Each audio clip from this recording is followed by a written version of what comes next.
मतदारसंघामध्ये राष्ट्रवादी काँग्रेस पार्टी शरदचंद्र पवार यांच्या अधिकृत उमेदवार खासदार सुप्रियाताई सुळे यांना पक्षाचा एबी फॉर्म देण्यात आला।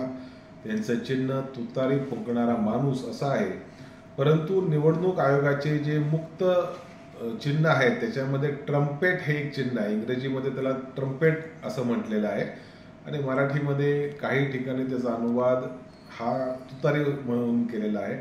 त्याच्यामुळे ग्रामीण भागातल्या लोकांमध्ये तुतारी नावाचे दोन जर त्या ठिकाणी सिंबल असतील तर कन्फ्युजन होऊ शकेल, संभ्रम निर्माण होऊ शकेल।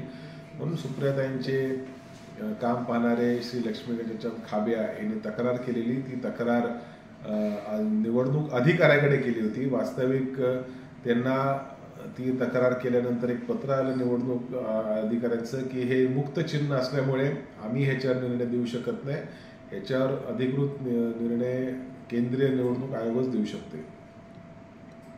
काल सचिन सावंत यांनी असं एक विधान केलं होतं की निवडणूक आयोग त्यांची तक्रारची दखल घेत नाही आहेत आणि जे वर्षा बंगला आहे किंवा निवासस्थान आहे मुख्यमंत्र्यांचं त्या ठिकाणी राजकीय पक्षांच्या ज्या बैठका आहेत त्या सुरूच होत्या, काय सांगतात? मोदी सरकारच्या 10 वर्षाच्या राजवटीमध्ये जे मुक्त स्तंभ आहेत, ज्याच्यामध्ये निवडणूक आयोग असेल, ज्याच्यामध्ये इतर यंत्रणा असेल, यांच्याकडनं घटनेची अंमलबजावणी निष्पक्ष पातळीवर झाली पाहिजे अशी अपेक्षा आहे, परंतु तसं होताना अनेक ठिकाणी दिसत नाही।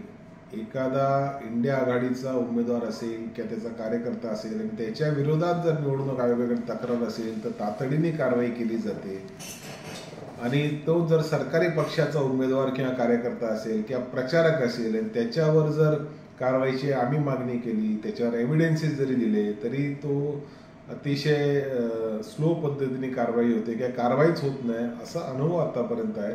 त्याच्यामुळे माझी विनंती आहे निवडणूक आयोगाला की आपण या सर्व पार्श्वभूमीवर पारदर्शकतेने काम करावं। महेश शिंदे जे कोरेगावचे आमदार आहेत त्यांनी असं म्हटलंय की यशवंतराव चव्हाणांच्या विचारांवरती बोलण्याची शरद पवार यांची लायकी नाही, काय सांगत या संदर्भात? काय नाही, महेश शिंदे कोण आहे सांगायला पवार साहेबांनी काय करायला पाहिजे? त्यांचा जन्म तरी झाला होता का या पवार साहेब राजकारणामध्ये पडले?